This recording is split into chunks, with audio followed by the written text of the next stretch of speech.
विठाल विठाल जगद्गुरु तुकाराम महाराज विठाल विठाल पार्वती महादेव की गोपाल कृष्ण भगवान की पुरुषोत्तम भगवान की छत्रपति शिवाजी महाराज की भारत माता की जय हर हर हर हर हर हर हर हर महादेव विठाल मैया की विठाल विठाल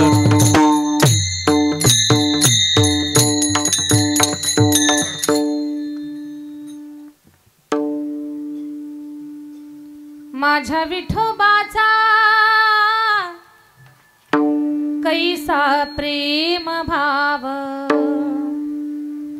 आपणची देव होय गुरु पडिये देह भाव पुरवी वासना अंतिते आपणा पाशी न्यावे मागे पुढे उभा राहे सांभाळीत आलिया आघात निवारया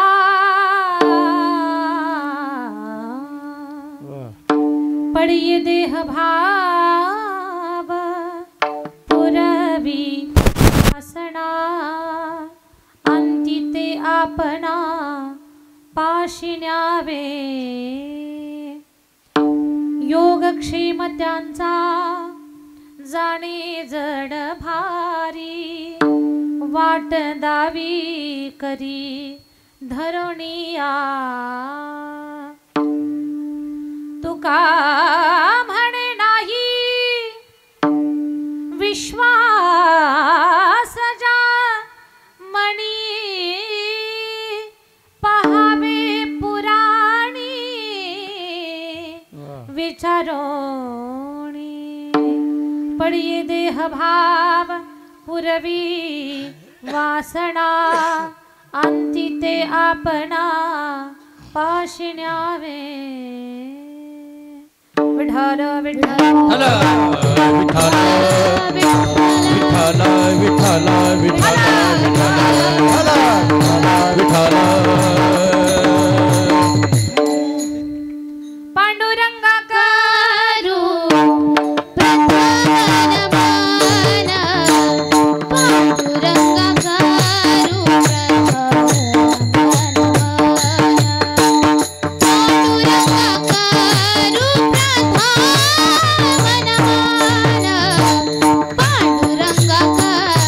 प्रथम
पावन झालो चराचरे श्री गुरु चरण सरोज रज निज मनो मुकुरु सुधारी बरणौ रघुबर विमल जसो जोदायक फलचारि बुद्धिहीन तनु जानिके सुमिरो पवन कुमार बल बुद्धि विद्या देहु मोहि हरहु कलेस विकार।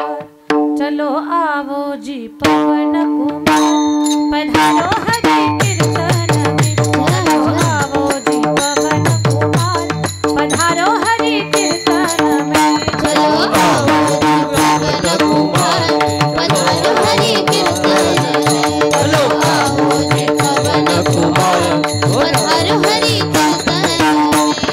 राम जी को लाना लखन जी को लाना राम जी को लाना लखन जी को लाना लखन जी को लाना राम जी को लाना लखन जी को लाना। चलो आवो जी पवन कुमार पधारो हरि कीर्तन। आवो जी पवन कुमार पधारो हरि कीर्तन में। चलो आओ जी पवन कुमार पधारो हरि कीर्तन में। चलो आओ जी पवन कुमार पधारो हरि कीर्तन में। राजा राम राम राम सीता राम राम राम राजा राम राम राम सीता राम राम राम राजा राम राम राम सीता राम राम राम राजा राम राम राम सीता राम राम राम। चलो आवो जी पवन कुमार पधारो हरि कीर्तन में। चलो आवो जी पवन कुमार पधारो हरि कीर्तन में। चलो आवो जी पवन कुमार पधारो हरि कीर्तन में। आओ जी पवन कुमार पधारो हरि कीर्तन में। हरि कीर्तन में जयांचे केली स्मरण होय सकळ विद्येचे अधिकरण तेची बंधू श्री चरण श्री गुरूंचे नमस्कारून आता विठाल विठाल विठाल विठाल विठाल विठाल विठाल विठाल विठाल विठाल विठाल विठाल विठाल विठाल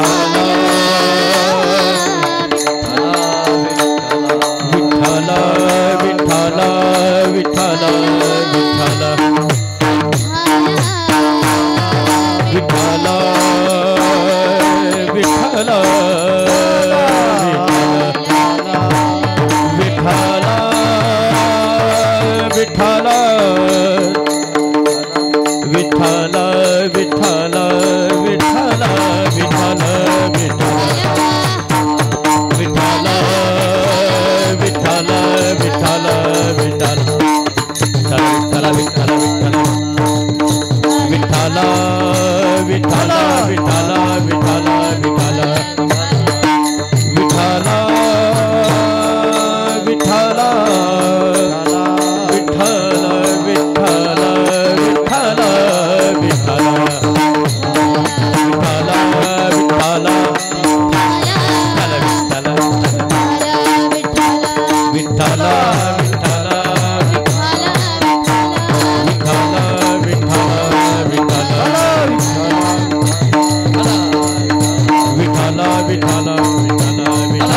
माझ्या विठोबाचा कैसा प्रेम भाव आपणची देव होय गुरु पडी देह भाव पुरवी वासना अंती ते आपणा पाशी न्यावे. प्रस्तुत कीर्तन रूपी सेवेसाठी निवडलेला अभंग महान भगवत भक्त श्रीमंत संत वैराग्याची महामूर्ती वैराग्याचं ज्वलंत प्रतीक असणारे सदेह वैकुंठाला जाणारे पाचव्या वेदाचे निर्माते विश्ववंद्य जगद्गुरु तुकोबारायांचा 5 चरणाचा फार सुंदर ज्या भगवंताची आपण भक्ती करतो ज्या पुरुषोत्तमावरती आपली श्रद्धा आहे आपल्या अंतःकरणामध्ये भाव आहे आणि ज्या देवाची आपण सेवा करतो तो देव आपल्यासाठी काय काय करतो. आतापर्यंत आपण भक्तच देवासाठी काय करतो असं खूप वेळा आपण चिंतन ऐकतो. पण ज्या भगवंताची आपण सेवा भक्ती उपासना करतो तो देवही आपली सेवा भाव पाहून आपल्यासाठी काय करत असतो. आणि एक खऱ्या सच्चा भक्ताच्या अंतःकरणाला दिलासा देणारा हा अभंग आहे की या अभंगामध्ये भगवान भक्ता बाबतीमध्ये कसा आहे त्याचा भाव कसा आहे त्या सुंदर भावनेचं चिंतन करणारा हा अभंग आहे. याचा विस्तार आपण करू. विठ्ठल विठ्ठल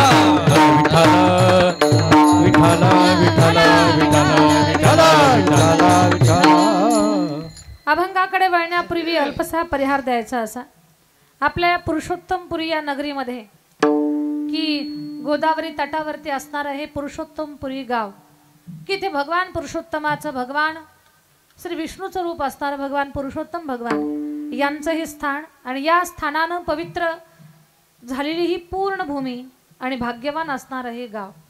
या गावामध्ये साधू संतांच्या कृपा आशीर्वादानं पुरुषोत्तम भगवंताच्या कृपा आशीर्वादानं हरिभक्तपरायण परमपूज्य वैकुंठवासी गुरुवर्य लक्ष्मणदादा पुरुषोत्तम पुरीकर यांच्या छत्राखाली व श्री हरिभक्तपरायण गुरुवर्य शांतीब्रह्म मारुती बाबा कुरेकर आळंदी देवाची कुरेकर बाबांच्या कृपा आशीर्वादानं त्यांच्या प्रेरणेनं संपन्न होत असलेला हा महायज्ञ आहे. या अखंड हरिनाम सप्ताहामध्ये दुसरंच वर्ष आहे आणि या सप्ताहामध्ये शिवमहापुराण कथा आहे.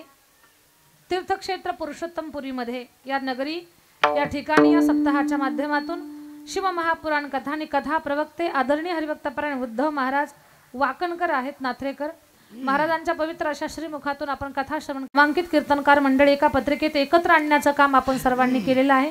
नियोजन गोळे महाराजांचं आहे आणि सर्व ग्रामस्थ मंडळीचं सहकार्य.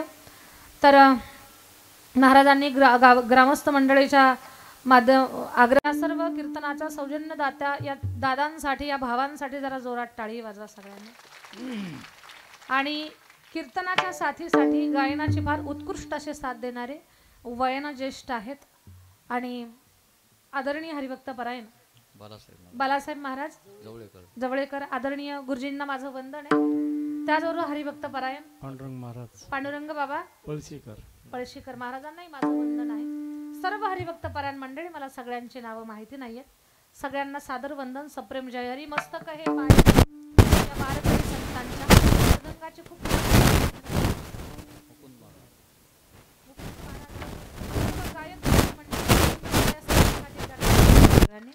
सगळ्या टाळकऱ्यांना वंदन आहे. माझ्या छोट्या विद्यार्थिनी टाळ घेऊन उभ्या आहेत. गायन करणारी नारायणीताई आहे. मृदंग वाजवणारी भाविकाताई भगत आहेत. थोड्या वेळानं भाविकाताई सुद्धा पखवाज वाजवेल. खूप चांगल्या पद्धतीची साऊंड सिस्टीम आहे. गोड वातावरण आहे. भगवंताच्या सानिध्यामध्ये हा सप्ताह आहे. ही कौतुकाची गोष्ट आहे. ही भाग्याची गोष्ट आहे. आणि चौबदार असतील इथे कोणी कथाकार कीर्तनकार प्रवचनकार असतील अज्ञानानं एखादं महत्त्वाचं नाव राहून जाऊ शकतं. आपल्या सगळ्यांच्या मध्ये आपण परमेश्वराचं चिंतन पाहू. आपल्या पुरुषोत्तमपुरीच्या या सप्ताहासाठी आजच्या कीर्तनाकरता बाहेर गावावरून काही आलेली मंडळी आहे. अगदी ज्यांना कळालं की दीदींचं इथे कीर्तन आहे थेट शिवणगाववरून आलेले आमचे तौर दादा आहेत. दादांच्या सोबत आलेले त्यांचे सर्व सहकारी मित्र सर्व ज्येष्ठ मंडळी ग्रामस्थ मंडळीच्या वतीनं शिवणगावकर दादांचं आणि सगळ्यांचं स्वागत आहे. त्याचबरोबर कीर्तनासाठी छोटेवाडीवरनं मोठेवाडी का छोटेवाडी मोठेवाडीवरनं आलेले आमचे गोंडे मामा आहेत. त्यांचे व्याही या गावचे आहेत. आणखी बरीचशी परिचित मंडळी बऱ्याच गावावरनं लोक इथं आलेली आहेत. पण आता गडबडीमध्ये पाथरीच्या पलीकडे आमचे बालासाहेब भाऊ ढगे आणि त्यांचे सहकारी मित्र तेही या ठिकाणी आलेले आहेत, त्यांचंही स्वागत आहे. सर्व परिसरातून पंचकृषीतून वरखेड नावाचं गाव आहे आपल्या पाथरीच्या पलीकडे, तिथून आलेले आमचे ढगे भाऊ, त्यांचे सहकारी मित्र, सगळ्यांचं स्वागत आहे. पूर्ण परिसरातून पंचकृषीतून आलेले भाविकजन, महिला माता वर्ग, पुरुष वर्ग, अबाल वृद्ध मंडळी, आपल्या सगळ्यांच्या मध्ये परमेश्वराचं चिंतन पाहू. इथे कीर्तनाचं शूटिंग करण्यासाठी गोडवा कीर्तनाचा भावंडांसाठी जरा जोरात टाळी वाजवा. आणि पहा ना, पुरुषोत्तमपुरीच्या या कीर्तनात एवढे कॅमेरे, 5 यूट्यूब चॅनल इथे आहेत. म्हणजे तुमची जर इच्छा झाली की आपल्याला हा सप्ताह पुन्हा पुन्हा पाहायचा या यूट्यूबवरती, तर 5-5 चॅनलवरती तुम्हाला हा कार्यक्रम दिसेल, हे कीर्तन पाहायला मिळेल. आणि एवढी सगळी नावं मला लक्षात नाहीत, पण तुम्ही लक्षात ठेवा. हे सगळे माझे भावंड, खरंच या सगळ्यांचं देखील कौतुक करावं तेवढं कमी आहे. भगवान पुरुषोत्तमाच्या आशीर्वादानं तुमचं देखील तुमच्या क्षेत्रामध्ये प्रगती व्हावी, तुमचं कल्याण व्हावं, एवढीच मी पुरुषोत्तम भगवंताला प्रार्थना करते. आणि अशीच संप्रदायाची सेवा तुमच्याकडनं घडावी. विठ्ठल विठ्ठल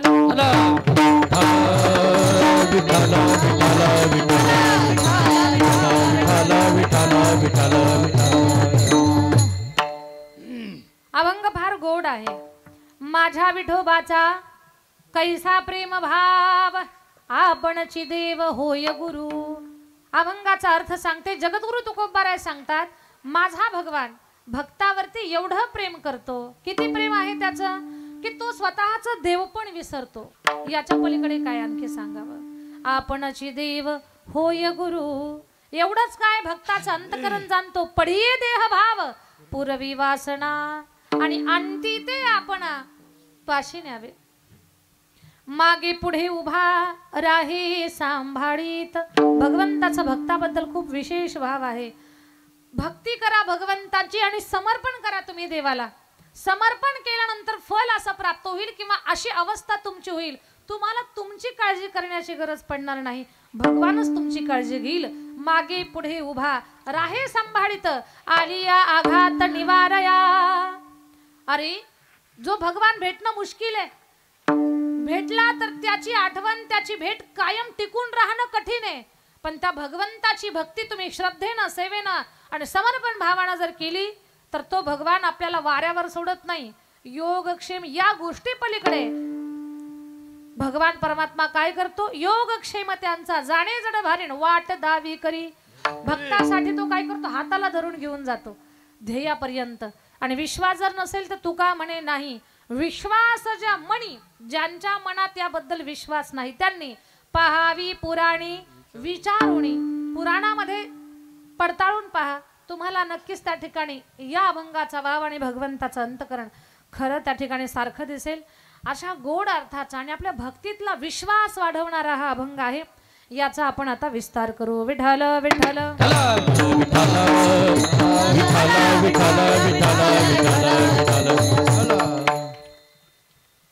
या कार्यक्रमाचं नियोजन करणारे आदरणीय संदीपान महाराज गोळेकर महाराजांनी खूप चांगल्या पद्धतीने या कार्यक्रमाचं नियोजन केलं. महाराष्ट्रातली मातब्बर मंडळी एका एका पत्रिकेत एकत्र आणली. खरं पाहता कीर्तनकारांच्या तारखाही मिळतील, ते वेळेवर येऊन कीर्तन पूर्ण होईल का नाही हे सांग. एका पत्रिकेत आणणारं जे व्यक्तिमत्व आहे ते गोळेकर महाराज. खरंच तुमचं कौतुक करावं तेवढं कमी आहे. टाळी वाजवायची एकदा. कसं असतं, आपली माणसं आपल्या जवळच असतात, पण त्यांचं वजन काय आहे, त्यांची किंमत काय आहे, कधी कधी आपण त्या बाबतीत अनभिज्ञ असतो. माहिती असतं पण कधी कधी काय म्हणतात ना की कळतं पण वळत नाही.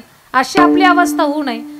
आपल्याच गावचं हे रत्न, बरोबर ना महाराज, हेच गाव आहे तुमचं, आपल्याच गावचं रत्न संदीपान महाराज. तर संदीपान महाराज ही मोठी मोठी हस्ती. आता इंदोरीकर बाबा पुरुषोत्तम महाराज या गावात कीर्तनासाठी येणं किंवा ढोक बाबा येणं असेल किंवा आदी करून महाराष्ट्रातली जी मोठी नाव आहेत ती आपल्या गावामध्ये कीर्तनासाठी येणं, ही गोष्ट काही साधी नाहीये आणि ती गोष्ट घडवून आणली. म्हणून खरंच महाराजांचं पुन्हा पुन्हा त्या ठिकाणी कौतुक आहे. त्यांच्याबद्दल बोलावं तेवढं कमी आहे. महाराजांनी संपर्क केला आणि आम्ही इथे येऊन पोहोचलो. असो, तरुण वर्गाला अगदी एकत्रित आणून कार्यक्रमाचं तुम्ही सौजन्य द्या, त्याच्यामध्ये तुम्ही दान करा. या माध्यमातून आपली तरुण पिढी सुद्धा या परमार्थाकडे वळल्या जाते. आणि सांगू तुम्हाला, तरुण व्यक्तिमत्वच तरुणाला याच्यामध्ये एकत्र आणण्याचं खूप धडपडीनं काम करत असतं. म्हातारी माणसं बऱ्यापैकी काय करतात, ढुसफूस करतात. कोणी जर गळ्यात टाळ घेऊन बसलं नवीन भजनामध्ये तर म्हातारी माणसं म्हणतात, हो बाजूला, तुझा स्वर गेला आणि तुझा ताल हुकला. आताची नवीन पोरं आधीच तर त्यांना कंटाळा असतो या गोष्टीचा, त्याच्यामध्ये त्यांचं तालन सूर काढला का ते काय म्हणतात, हा टाळ आणि माळ, चाललो आम्ही आमचं. तसं तुम्ही म्हणाल मग या गावात काय दिदी तुम्हाला काही अनुभव आहे का? अजिबात नाही. मी पहिल्यांदाच आले पुरुषोत्तमपुरीला. म्हणजे या गावाचं नाव तर सगळ्या महाराष्ट्रात माहिती आहे, महाराष्ट्राच्या बाहेर माहिती आहे भगवान पुरुषोत्तमामुळे. पण गोळे महाराजांच्या बाबतीत मी का म्हणते की या पत्रिकेमध्ये सौजन्य दाते सुद्धा अगदी तरुण पिढी आहे. म्हणून तरुणाला तरुण घेऊन जात असतात. तरुण जात असतो. शब्द सारखेच आहेत पण अर्थ वेगळे आहेत. समजून घेण्याचा प्रयत्न करा. विठ्ठल विठ्ठल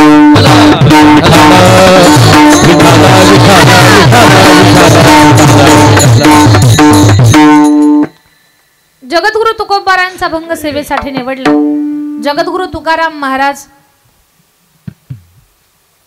संप्रदायातला एक थोर थोर थोर विभूती आहेत.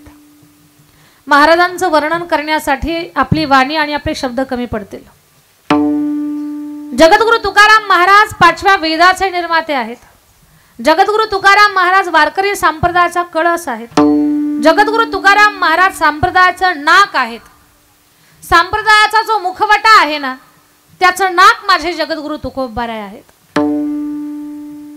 परमार्थाची मुख्य भीक, निरपेक्षता तेची नासिक. निरपेक्षता हे संप्रदायाचं नाक आहे. आणि जगद्गुरु तुकोबाराय या विभूतीमुळे या संप्रदायाच्या मुखवट्याला एवढं सौंदर्य प्राप्त झालेलं आहे. जसं की आपण व्यवहारामध्ये बोलताना म्हणतो पहा, नाक जेवढं सुंदर तेवढा माणूस दिसायला सुंदर. नाकावरनं माणसाचं सौंदर्य ठरवलं जातं. बरोबर? पहिला मंडळ झोपल्या का काय? माणसाचं सौंदर्य कशावरनं ठरवलं जातं? नाक जेवढं सुंदर तेवढा माणूस दिसायला सुंदर. नाक असं असावं जणू की तलवारीची धार. बरोबर? नाकाला अशी धार असावी, अशी धार असावी नाकाला, जणू लिंबू चिरावं नाकावरती, असं नाक असावं. रंग गोरा आहे, पाणीदार डोळे आहेत, पण नाकच जर व्यवस्थित नसेल तर काय करावी ती 32 लक्षणे. नाही तेने वाया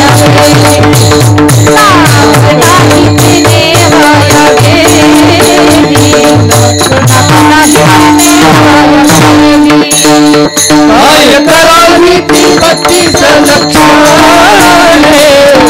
नाक नाही तेने वाया गेली, नाक नाही तेने वाया, नाक नाही वाया गेले. काय करावी ती 32 लक्षणे.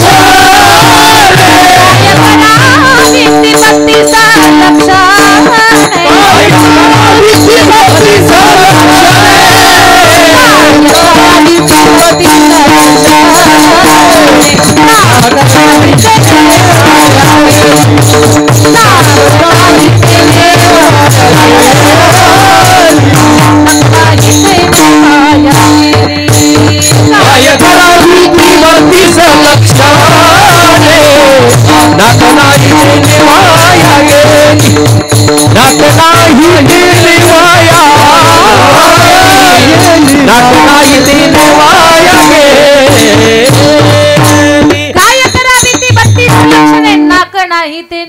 वाया गेली. माणसाचं सौंदर्य जसं नाकावरण आहे, नाक कसं असावं, असं धारदार असावं. पुरुषोत्तमपुरी नाकाला अशी धार असावी. बरं, नाकाला धार असावी, धार नसावी. शब्द एकच आहे, अर्थ दोन आहेत. नाकाला धार असावी, धार नसावी.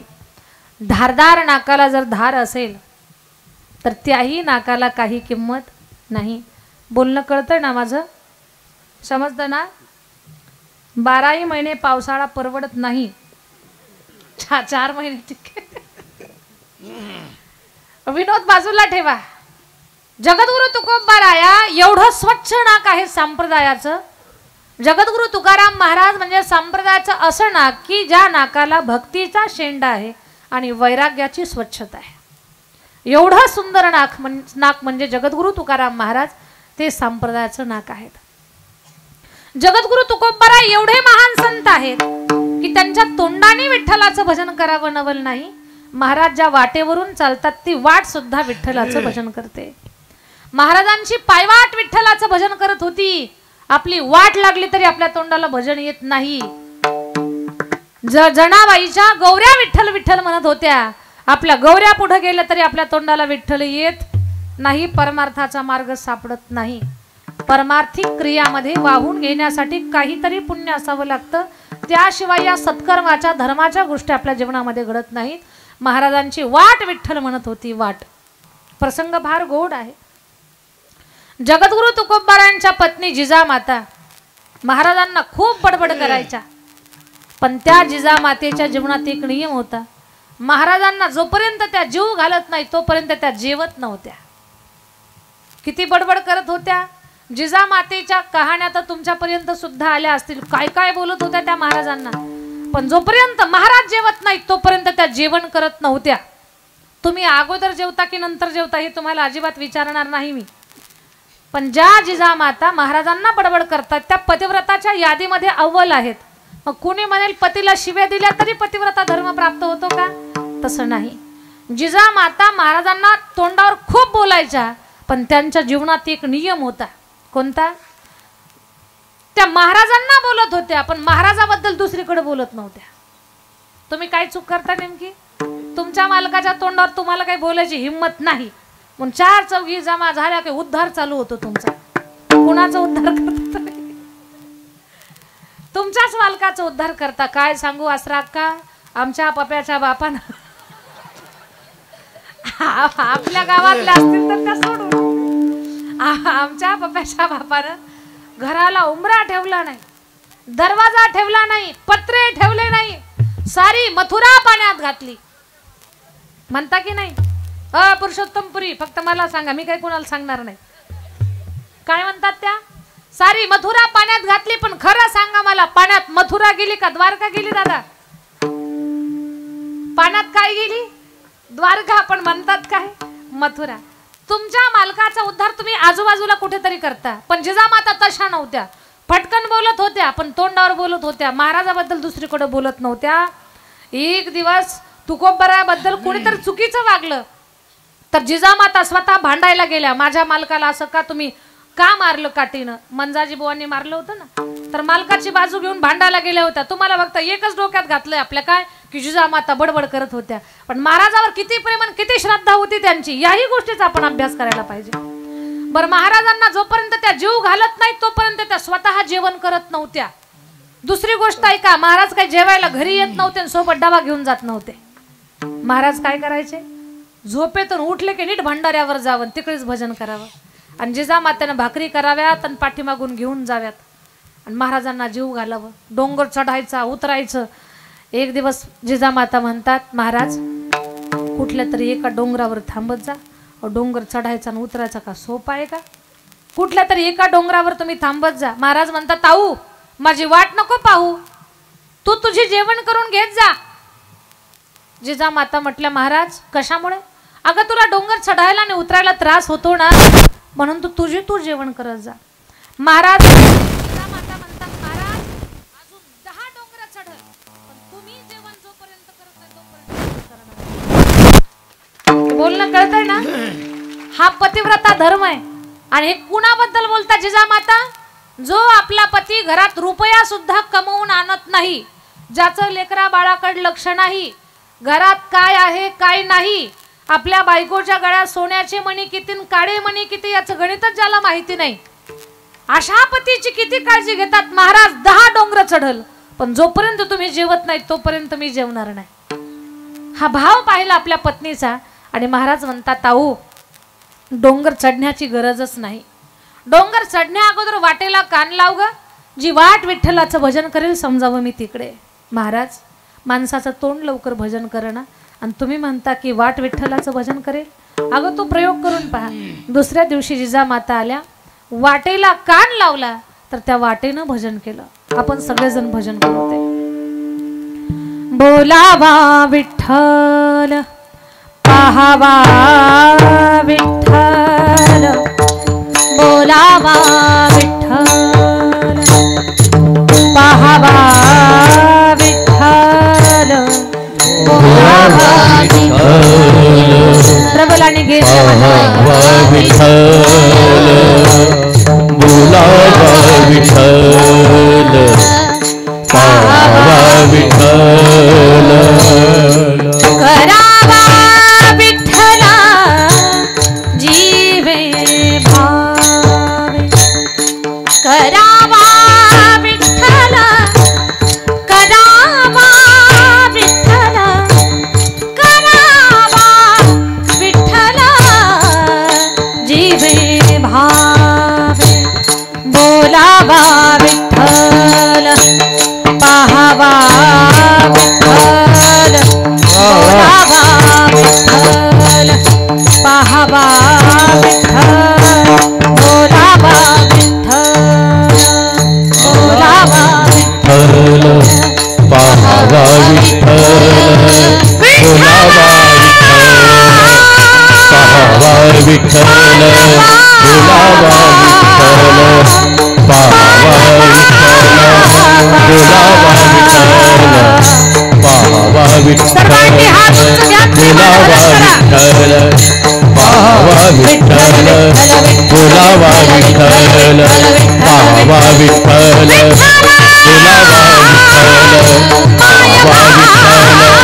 बोलावा विठ्ठल, पाहावा विठ्ठल, बोलावा विठ्ठल,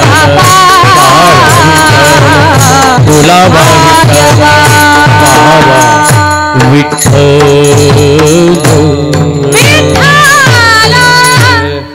विठ्ठल, विठ्ठल विठ्ठल, बोलावा विठ्ठल पाहावा विठ्ठल, बोलावा विठ्ठल. ज्यांची वाट विठ्ठलाचं भजन करते ते साधू किती महान असतील माझ्या ताई दादांनो. वाटेनं विठ्ठल विठ्ठल म्हणावं असे महान साधू जगद्गुरु तुकोबराया फार मोलाचा विषय अभंगाच्या पहिल्या चरणामध्ये मांडतात. माझ्या विठोबाचा कैसा प्रेम भाव, माझ्या विठोबाचा कैसा प्रेम भाव, माझ्या विठोबाचा कैसा प्रेम भाव, माझ्या विठोबाचा कैसा प्रेम भाव, विठोबाचा कैसा प्रेम भाव, माझ्या विठोबाचा कैसा प्रेम भाव, माझ्या विठोबाचा कैसा प्रेम भाव, माझ्या विठोबाचा कैसा प्रेम भाव, आपणाची देव होय गुरु, आपणाची देव होय गुरु, गर गम ग गम ग गर गम ग सप मप गम प गम रे ग सारे सा रे ग गर गम ग गम ग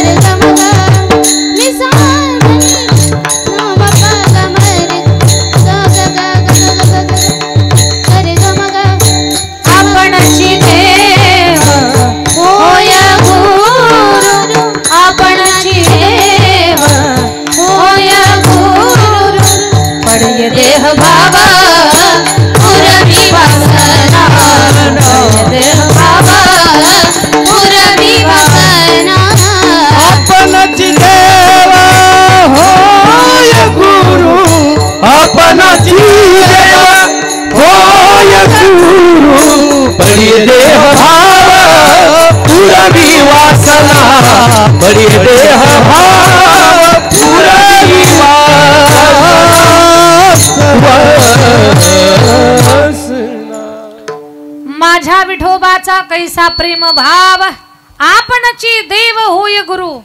जगद्गुरु तुकोबाराय सांगतात माझ्या विठोबाचा. लक्षात घ्या, भगवान परमात्मा आपल्या भक्तावर प्रेम किती करतो अगदी त्या गोष्टी तुकोबाराय या अभंगामध्ये सांगतात. पण एक विचार करण्यासारखी गोष्ट आहे, देवानं आपल्यावर प्रेम करावं याच्यासाठी अगोदर आपण देवावरती प्रेम करावं लागतं. भगवंताची आपल्यावरती किती कृपा आहे हे जाणण्यासाठी, भगवान आपल्यावरती किती कृपा वर्षाव करतो ते जाणण्यासाठी आपण भगवंताशी किती जोडल्या गेलेलो आहोत ते लक्षात घेणं गरजेचं आहे. बऱ्याच ठिकाणी तुकोबाराय देवाला म्हणतात देव माझा आहे.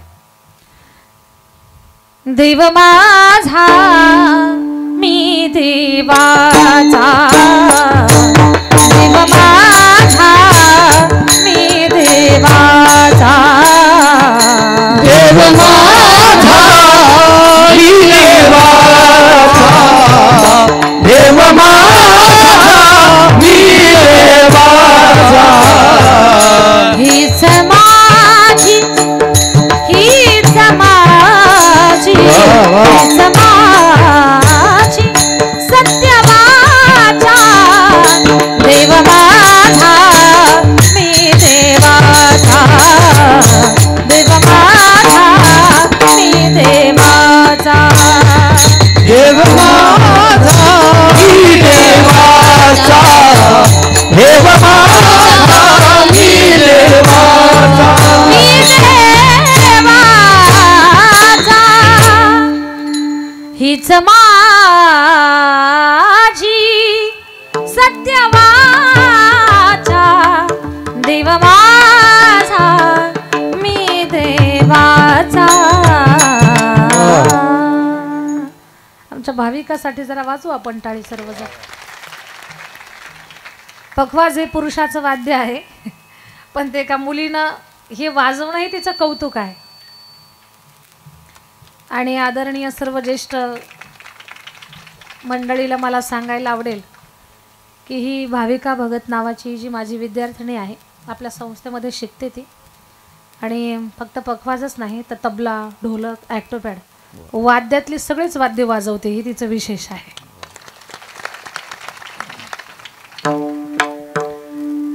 जगद्गुरु तुकोबाराय बऱ्याच अभंगाद्वारे बऱ्याच ठिकाणी म्हणतात देव माझा मी देवाचा. ताकदीनं बोलतायत. म्हणून माझ्या विठोबाचा, माझा भगवान, त्याचं प्रेम सांगितलंय कैसा प्रेम भाव.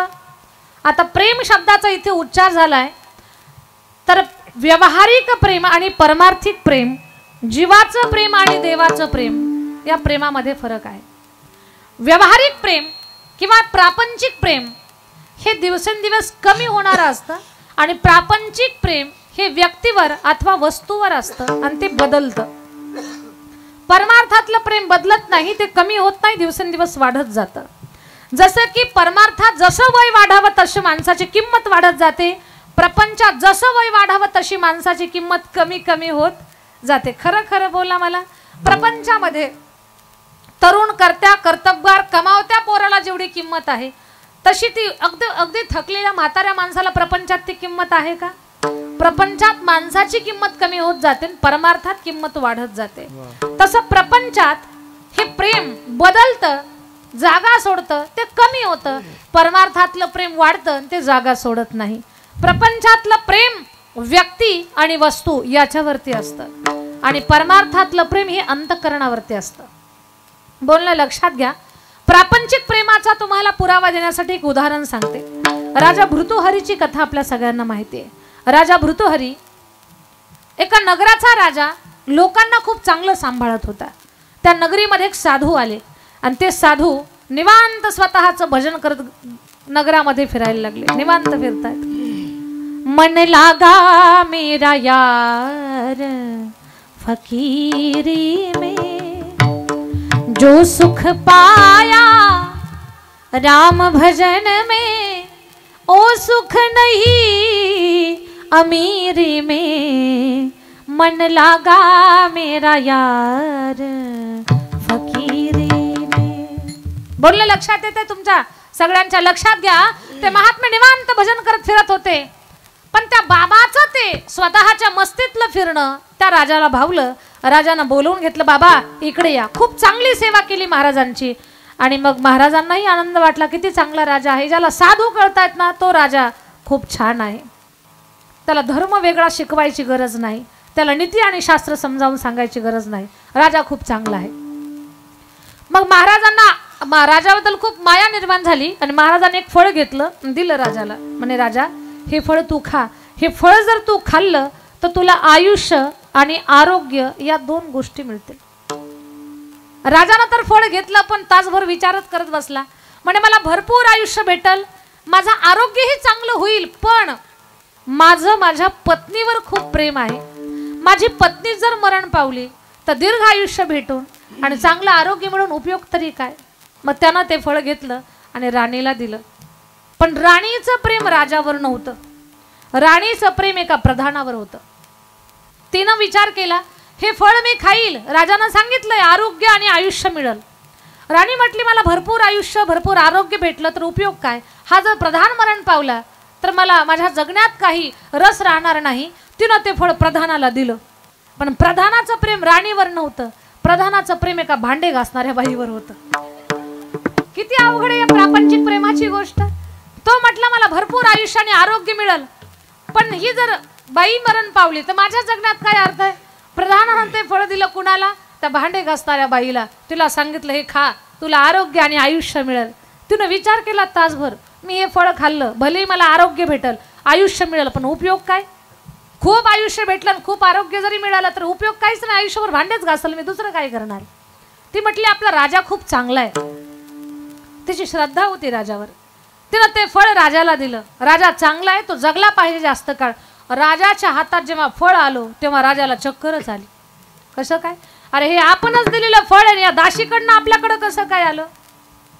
मग पूर्ण राजानं तपास केला तर लक्षात आलं आपण दिलेलं फळ राणीला, राणीनं ते दिलं प्रधानाला, प्रधानानं दिलं दाशीला, दाशीनं दिलं राजाला.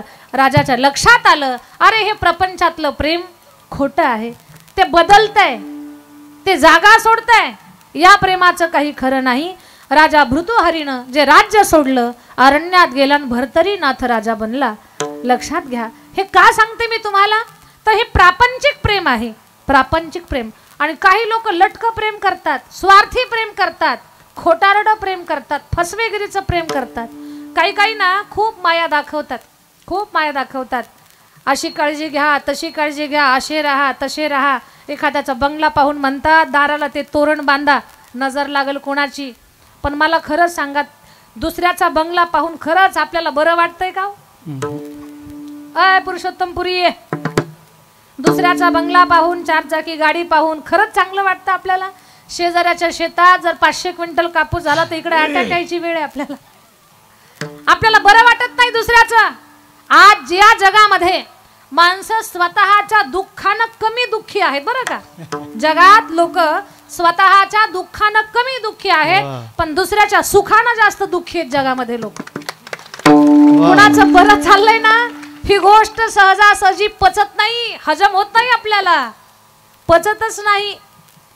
हे प्रापंचिक प्रेम आहे, हे व्यावहारिक प्रेम आहे. हे व्यावहारिक प्रेम बदलतंय व्यक्तीवर अथवा वस्तूवर. आणखी एक उदाहरण सांगते. विठ्ठल विठ्ठल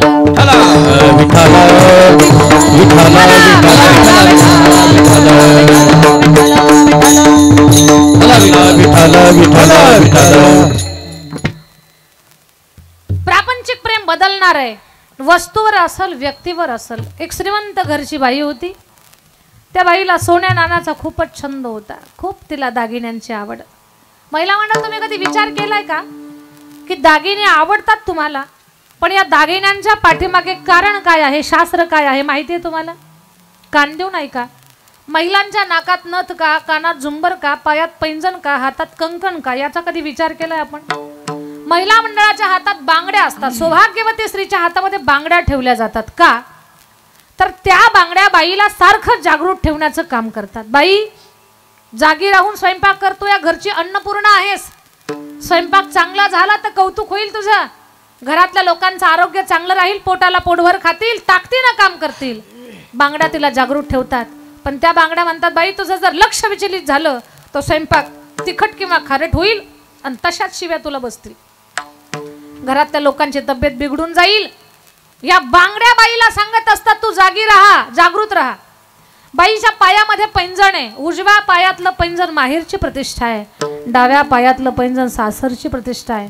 ते पैंजण छुन छुन छुन छुन वाजतं. ते बाईला सांगतं, बाई जीवनाचा पथप्रवास कठीण आहे, चालताना जपून चाल. पाय घसरला तर माहेरची किंवा सासरची किंमत जाण्याची शक्यता आहे, तू जपून चाल. हे पैंजण सांगतं बाईला. बाईच्या कानामध्ये झुंबर राहतं. विशेष करून नवीन लग्न झालेल्या मुलीच्या कानात झुंबर ठेवतात. का? सासूबाईच्या गैरहजेरीमध्ये नवीन सुनेचे कान भांडकुदळ शेजारणीनं भरायचं काम करू नये. आणि जरी भरण्याचा प्रयत्न केला तर त्या झुंबरला खालनं घुंगरू असतात, त्या घुंगरूच्या आवाजात शेजारीन काय बोलते ही तिच्या कानातच जाऊ नये म्हणून कानात झुंबर. महिलांच्या माथ्यावर बिंदी असते, सौभाग्याला नजर लागू नये म्हणून. महिला मंडळाच्या नाकात नथ असते, बरोबर ना? नाकात नथ असते. एकदा मी एक महात्मे आहेत त्यांना विचारलं, म्हटलं बाबा का बरं महिलांच्या नाकामध्ये नथ टोच घालत असेल, का बरं नाक टोचत असतील? बाबांनी केला विनोद. महाराज बोलले, दीदी आपल्या गोठ्यामध्ये जर एखादं अवखळ जनावर असेल तर त्याला कुठे टोचते? पुरुषोत्तमपुरी हे समजलंय ना तुम्हाला? पण मला काय आमच्या महिला मंडळाला तसं म्हणायचं नाही. महिलांच्या नाकात नथ का ठेवतात? आमच्या महिला मंडळाला खूप पटकन राग येतो. आणि राग कुठे बसतो? नाकाच्या शेंड्यावर राग बसतो. मग त्या नाकाच्या शेंड्यावर बसलेल्या रागाला कमी करण्याचं काम कोण करता? त्या नथेत मोती असतो. तो म्हणतो उतार खाली, खाली उतार. रागाला म्हणतो, रागाला वर बसू देत नाही म्हणून नाकामध्ये नथ, नथेत पांढरा मोती. म्हणून महिला मंडळाच्या नाकात नथ. मग हे प्रत्येक अलंकारा पाठीमागे शास्त्र आहे. उगीच पत्नीने हट्ट केला म्हणून तुम्ही दागिने घ्यायचे तसं नाही, त्याच्या पाठीमागे कारण आहे.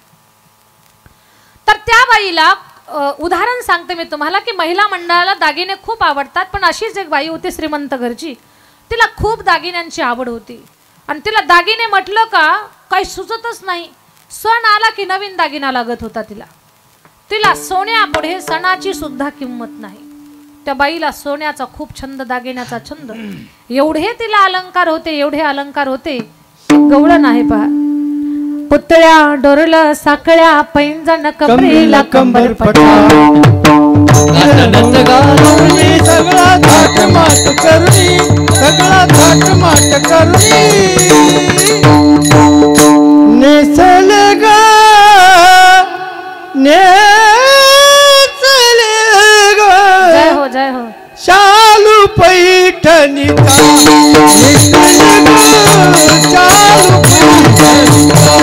नेसल ग, शालू पैठणीचा नेसल ग, शालू पैठणीचा नेसल ग, शालू पैठणीचा नेसल ग, शालू पैठणीचा नेसल ग, शालू पैठणीचा. नाव ठेवू नका कोणी गवाई मला, नाव ठेवू नका कोणी, नाव ठेवू नका कुणी गवाई मला, नाव ठेवू नका कुणी, नाव ठेवू नका कोणी गवाई मला, नाव ठेवू नका कोणी, नाव ठेवू नका कुणी गवाई मला, नाव ठेवू नका कुणी.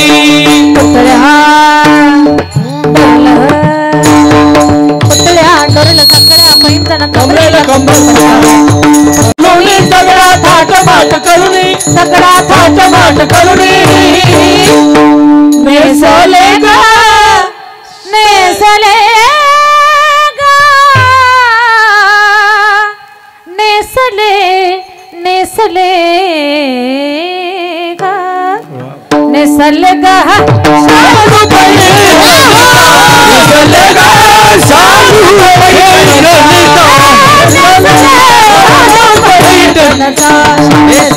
पैठणीचा, पैठणीचा, नाव ठेवू नका कुणी ग बाई मला, नाव ठेवू नका कुणी. खूप दागिने तिला. पुतळ्या डोरलं साकळ्या पैंजण कमरेला कमरपटा. नाकात नथ घालून, नाकात नथ घालून खूप दागिने. ती म्हटली मालक, अ बंटीचे पप्पा. तो बोलला यस मॅडम. काय? म्हणे संक्रांत आली तोंडावर.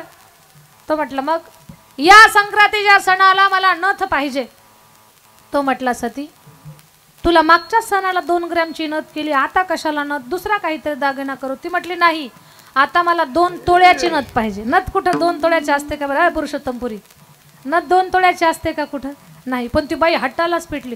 ती म्हटली मला 2च तोळ्याची नथ पाहिजे. तो म्हटला अगं नाक तुटल, 2 काय 10 तोळ्याची करतो मी, पण नाक तुटून जाईल ना. ती म्हटली नाकाचं माप काढायचं नाही, नथच पाहिजे मला. तो गेला आणि 2 तोळ्याची नथ आणली बरं, कारण शेतातले काम आले होते. तो म्हटला या गिरायकाला जर नाही म्हणावं तर हे रुसून बसलून जाईन माहेराला, कामं कोण करेल इथली. त्यानं आणली 2 तोळ्याची नथ, तिनं नाकात घातली, नाक पुढीच खाली गेली. बाई पण एवढी विचित्र, तिनं दोरानं वर बांधली अशी, कपाटाच्या समोर गेली, नागपुडी फुगवायची. तेवढ्यात तो म्हणतो बाप्याची माय काय गोड नथ दिसते ग तुला, अख्ख्या पुरीमध्ये तुझ्यासारखं नाक नाही बघ पुरुषोत्तमपुरीत.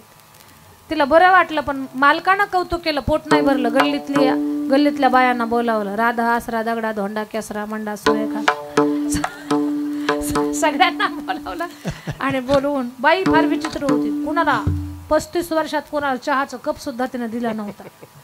पण त्या नथेचा प्रचार करायसाठी तिनं गल्लीतल्या बाया बोलावल्या. एका हातात चहाचा कप द्यायची आणि दुसऱ्या हातात नथ दाखवायची. पहा आमच्या पप्याच्या बापानं नथ घेतली किती गोड आहे की नाही. बाया एवढ्या विचित्र. चहा पिईपर्यंत तिला म्हणायच्या बाई लक्ष्मी सारख्या दिसताल हो तुम्ही. चहा पिईपर्यंत काय म्हणायच्या, लक्ष्मी सारख्या दिसताल. आणि चहा पिऊन घराच्या बाहेर पडल्या का म्हणायचं दुसरं भुताडच दिसले. काहीच गंमत सांगू तुम्हाला, काय म्हणायचं दुसरं भुताडच दिसत. बरं एक जण भुताड म्हणली, तेवढ्यावर गप बसली नाही दादा. एक काय बोलली, दुसरी म्हशीच्या नाकात व्यसन घातल्यासारखे दिसत. काय तोंडात येईल ते बोलायच्या तिला. पण हे तिला माहित नव्हतं ना, बाजूला जाऊन निंदा करायच्या तिची. आणि तोंडावर म्हणायच्या लक्ष्मी सारख्या दिसतात. जो जो हिला फुगवायच्या तो ही फुगायची. दुसऱ्या उद्या संक्रांत आणि आदल्या दिवशी कशात नथ टाकले तिला लक्षच नाही. पहाटच उठली, स्नान केलं, भरजरी वस्त्र अंगावर घातलं, सगळे सोन्याचे अलंकार तिने अंगावर घातले. पण तिला ती नथ घालायची ना तर नथच सापडणार ना. फिरून फिरून ती 2 ग्रॅमची नथ सापडायची. ती म्हटली बाई इथंच ठेवली होती. तिनं कपडे पाहिले, कपाट पाहिलं, bed, kitchen, hall, bedroom, gallery सगळं पाहिलं, पण तिला काही नथ सापडलीच नाही. सकाळी ती 9 जणू काय घड्याळात 9 वाजले एवढी प्रसन्न होती, गुलाबाच्या फुलासारखे टवटवीत. आणि जशी जशी नथ सापडणार तसं तिच्या घड्याळातले काटे सगळे एका जागेवर आले.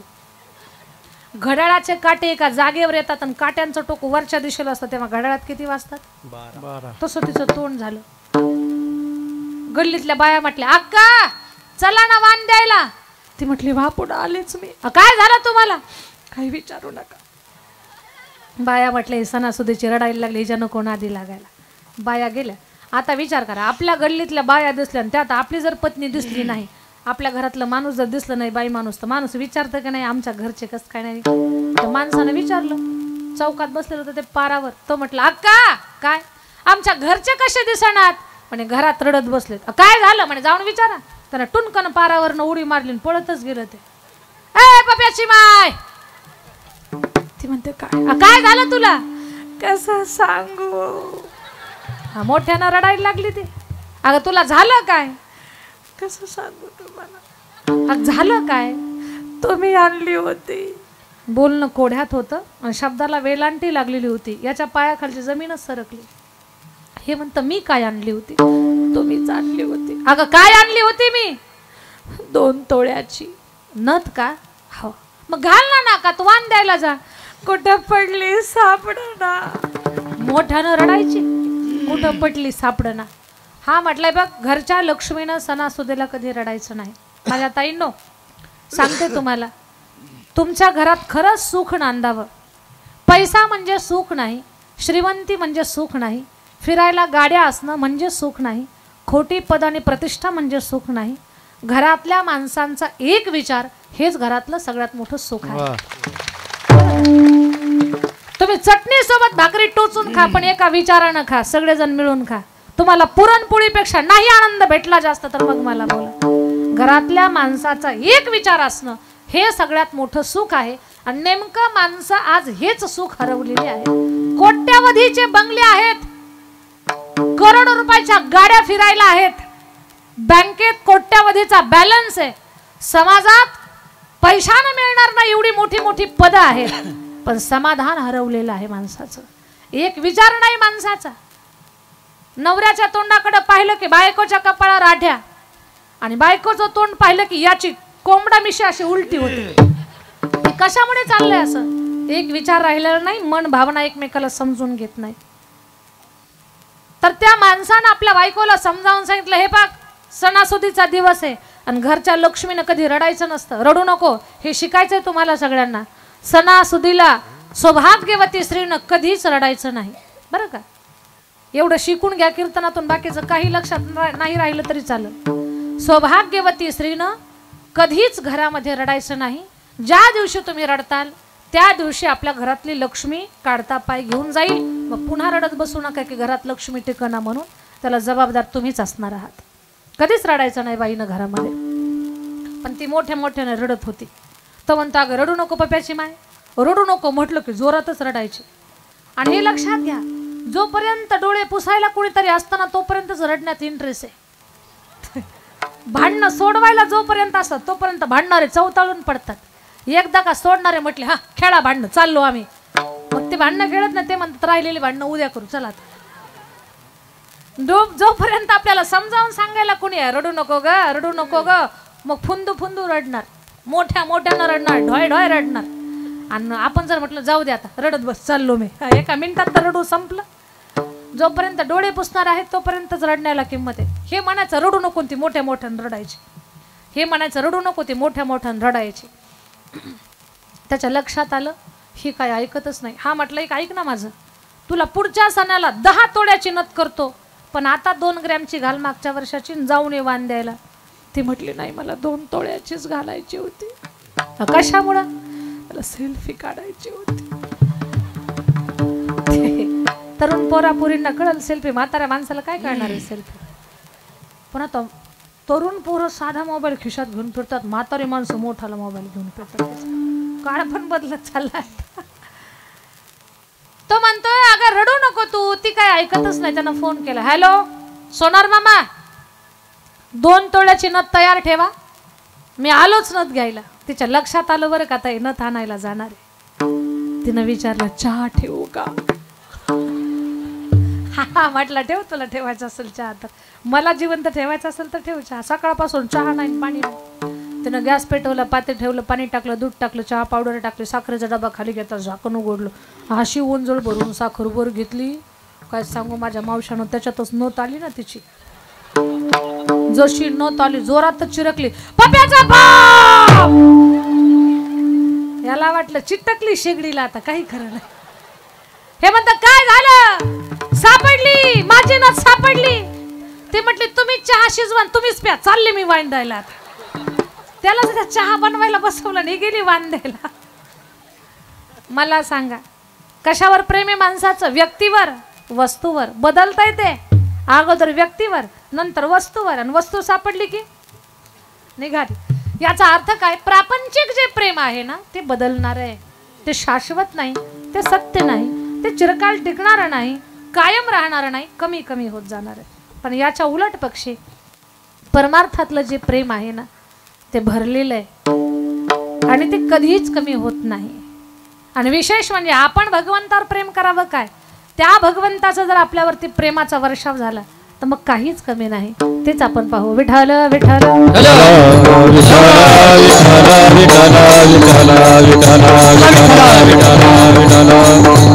कोणीतरी म्हटलं भगवंताचं प्रेम, भगवंताचं प्रेम, भगवंताचं प्रेम आहे तरी कसं?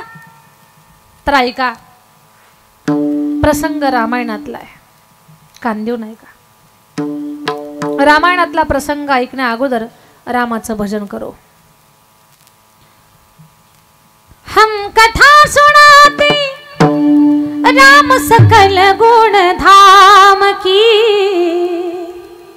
हम कथा सुनाते राम सकल गुण धाम की.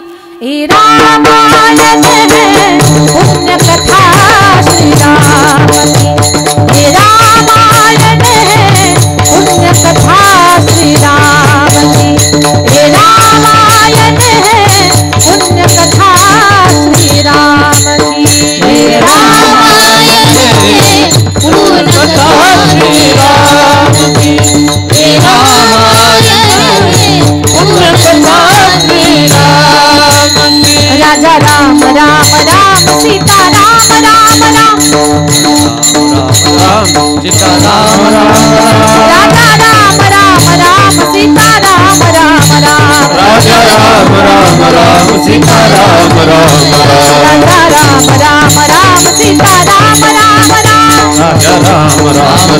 सीता राम राम राम राम राम राम सीता राम राम राम राजा राम राम राम सीता राम राम राम।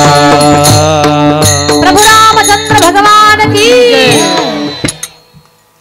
हम कथा सुनाते राम सकल गुण धाम की, ये रामायण है पुण्य कथा श्री राम की।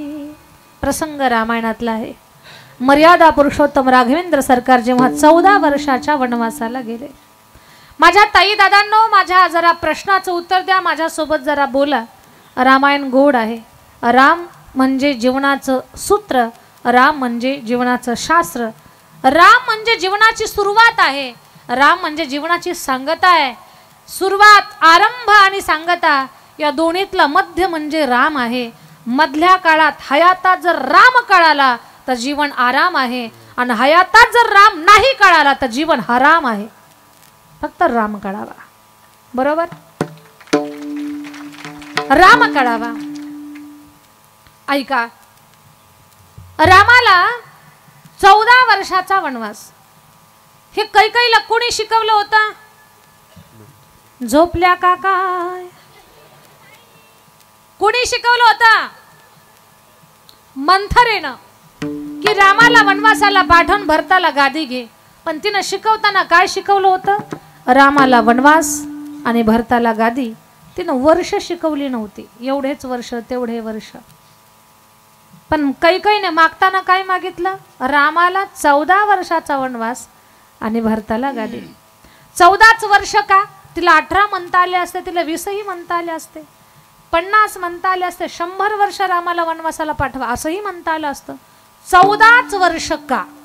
त्याचं कारण आहे, कैकेयी माता ही जेवढी भोळी होती ना तेवढीच बुद्धिमान होती। तिला माहिती माझा पती राजा दशरथ धर्मात्मा आहे, सज्जन आहे, बलवान आहे, शूर आहे, पण एका गोष्टीमध्ये कमजोर आहे। भविष्यात या अयोध्येच्या गादीवर जो राजा बसेल तो 14 गोष्टीमध्ये परिपक्व असावा, त्यानं 14 गोष्टीवर ताबा मिळवलेला असावा, आणि त्या 14 गोष्टीवर ताबा मिळवण्याची ताकद फक्त एका रामामध्ये आहे। त्या 14 गोष्टीवर ताबा मिळवण्यासाठी त्यानं 14 वर्ष रामाला वनवासाला पाठवलं। त्या 14 गोष्टी कोणत्या? 5 ज्ञानेंद्रिय, 5 कर्मेंद्रिय, 5 अधिक 5 10, मन बुद्धी चित्त आणि अहंकार अधिक 4। या 14 गोष्टीवर ज्यानं विजय मिळवला तोच अयोध्येच्या गादीवर बसल। म्हणून 14 वर्ष त्यानं रामाला वनवासाला पाठवलं। भगवान राम वनवासाला निघाले, एकट्या रामाला वनवास होता, पण निघताना सोबत 2 जण निघाले, सीतामाई आणि लक्ष्मण भैया। 3 जण वनवासाला निघाले, गेले वनवासामध्ये, चित्रकूट पर्वतावरती थांबले। पण भरतजीला जेव्हा कळालं की आपल्या दादाला वनवास, भरतजी अयोध्येत थांबायलाच तयार नाहीत। भरतजी म्हणतात, मी अयोध्येत थांबणार नाही, माझ्या दादाला वनवास भेटला, मी सुद्धा आता जाणार आहे वनवासाला। भरतलाल निघाले। अयोध्येतल्या लोकांना चला म्हणायची गरज नाही, अयोध्येतली लोक भरताच्या मागे न सांगता निघाले। श्रीराम जय राम, जय जय राम, श्रीराम जय राम, जय जय राम, श्रीराम जय राम, जय जय राम, श्रीराम जय राम, जय जय राम, श्रीराम जय राम, जय जय राम, श्रीराम जय राम, जय जय राम। श्रीराम जय राम रामाचं भजन करत भरतलाल गंगेच्या पलीकडे पोहोचले, आणि रामरायाला कळालं माझा भरत माझ्या भेटीला आला। रामरायानं वनदेवीला प्रार्थना केली, हे वनदेवी प्रगट हो। दृष्टांत लक्ष देऊन ऐका माझ्या ताईंनो। वनदेवी प्रगट झाली। वनदेवी म्हणते, देवा का मला बोलावलं? हे देवी, गंगेच्या तटापासून चित्रकूटापर्यंत ज्या वाटेवरून मी आलो ना, त्या वाटेवरचे सगळे काटे वेचून घे। वनदेवी बोलली, भगवान जायचे का तुम्हाला वापस? वनवास सहन होणार नाही का 14 वर्षाचा? आत्ताच घाबरलात का? नाही मा, मी घाबरलोय, मी वापस जाणार असं अजिबात नाही. मग त्या वाटेवरनं माझा भरत येतोय ना, म्हणून काटे वेचून घे. वनदेवी बोलली, तुमचा भरत एवढा नाजूक आहे का की त्याला काटा सुद्धा सहन होत नाही? क्षत्रिय कुलात तुमचा जन्म झाला, तलवारीचे घाव तुम्ही सहन करता आणि तुमच्या भरताला काटा सहन होत नाही. भगवान म्हणतात, देवी माझा भरत क्षत्रिय कुलात जन्माला आलेला, तलवारीचे घाव आम्ही सहन करतो, माझ्या भावाला काटा सहन होणार नाही म्हणून मी काटे वेचायला सांगत नाही. मग का देवा मला का काटे वेचायला लावता? सांगितलं देवानं, माझ्या भरताच्या जर पाया तर माझा भरत खूप, कशामुळे? माझा भरत विचार करल की माझ्या दादाला हा काटा टोचला तर एवढा वेदना झाला, तेवढा त्रास झाला, माझ्या दादाच्या कोमल पायामध्ये हे काटे किती टोचले, या विचारानं माझा भाऊ रडल. काय प्रेम आहे पहा. त्रेतायुगातले हे भाऊ, आताचे सख्य भाऊ पक्के वैरी. आणि त्रेतायुगात एक भाऊ भावासाठी अन्न आणि झोपेचा त्याग करतो, तर एक भाऊ भावासाठी वनवास स्वीकारायला तयार होतो, तर एक भाऊ भावाच्या पादुका डोक्यावर घेऊन सिंहासनावरती मांडतो आणि नगराच्या बाहेर राहून सेवा करतो. कसला मोठा त्याग आहे हा. भगवान परमात्मा मर्यादा पुरुषोत्तम राघवेंद्र सरकार भरतजीवरती भरभरून प्रेम करतात. हे भगवंताचं भरतावर असणारं प्रेम आहे. मग लक्षात घ्या, असंच तुकोबाराय सांगतात की हे जे प्रेम आहे ना, तेच देवाचं भक्तावर असलेल्या प्रेमाचं हे उदाहरण आहे. माझ्या विठोबाचा कैसा प्रेम भाव, खूप प्रेम आहे. आणि या प्रेमाच्या भरामध्ये देव स्वतःच देव पण विसरतो. आपणाची देव होय गुरु. अर्जुनाचा भगवान परमात्मा गुरु बनले. भगवद्गीता सांगून देवानं गुरुस्थान स्वीकारलं. भगवान केवळ गुरुच होत नाही तर भक्तासाठी काय होतो, अभंगाचं दुसरं पडिये देह भाव पडिये देह भाव, हे पूर्वावी वासना पडिये देह भाव, देह भाव पडिये देह भाव,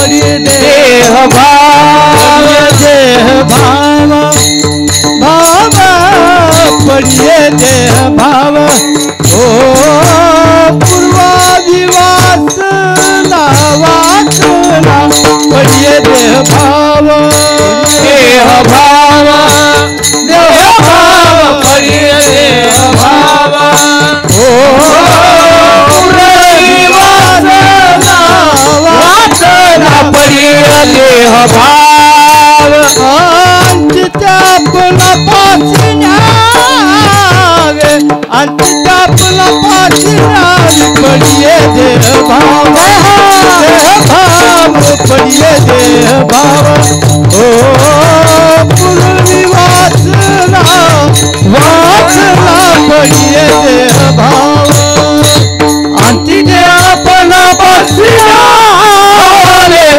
अंतःपुला पासिनावे पडिये देह भाव, देह भाव पडिये देह भाव, ओ पूर्वादिवासना वासना पडिये देह भाव, पडिये देह भाव, पडिये देह भाव. आदरणीय गुरुजींसाठी, सगळ्या गुरुजनांसाठी एकदा टाळी वाजूयात आपण. कारण जुन्या वारकरी चाली हे या सगळ्या ज्येष्ठ मंडळीने जपून ठेवले बरं, खरंच. आणि त्यांच्या ज्या जुन्या चाली आहेत ना, आम्ही त्याच्यामध्ये गोंधळून जातो, सुचतच नाही, लवकर बाहेरच पडता येत नाही. पडिये देह भाव पुरवी वासना, अंती ते आपणा पाशिनावे. माझ्या भगवान परमात्माचा भक्ताबद्दल किती प्रेम भाव आहे, तर भगवान भक्ताचं अंतकरण वाचतो, अंतकरण जाणतो. पडिये देह भाव पुरवी वासना. भक्ताचं अंतकरण जाणण्याची लीला भगवान परमात्माकडे आहे. एक गोष्ट सांगेन मी तुम्हाला की माणसाला माणसाचा चेहरा, माणसाचं मन वाचता यावं. भगवान परमात्माला ते साहजिकच आहे जमणं, पण ज्या ज्या जीवांना, ज्या ज्या लोकांना चेहरे आणि मन जाणता आलं ना, ते जगामध्ये श्रेष्ठ ठरले. बरं, जगात श्रेष्ठ ठरले. माणसाला जीवनाची दिशा, भविष्याचा वेध लक्षात यावा. एक गोष्ट सांगेन मी तुम्हाला, माणसाला चेहरा वाचता यावा किंवा काही गोष्टी माणसाला बोलायची गरज नाही, त्या पाहिल्या कीच कळतात. तुम्ही तुमचं कुळ कसं आहे, तुम्ही किती चांगल्या कुळातले आहात का घाणेरड्या कुळातले आहात. म्हणजे जातीपातीवर्ण माणसाच्या कुळाची उंच नीचता नसते, माणसाच्या वर्तनावरती माणसांची उच्च नीचता, लहान मोठेपणा असतो. तर लक्षात घ्या, तुमचं कुल किती चांगलं आहे, तुमचा परिवार किंवा तुम्ही किती चांगले आहात का चुकीचे आहात का कसे आहात, ते कशावरून ठरलं जातं सांगू? तुमच्या आचरणावरून ठरलं जातं. आचार कुलम आख्याती. तुमचा आचार, तुमचं कुळ कसं आहे ते सांगत असतो.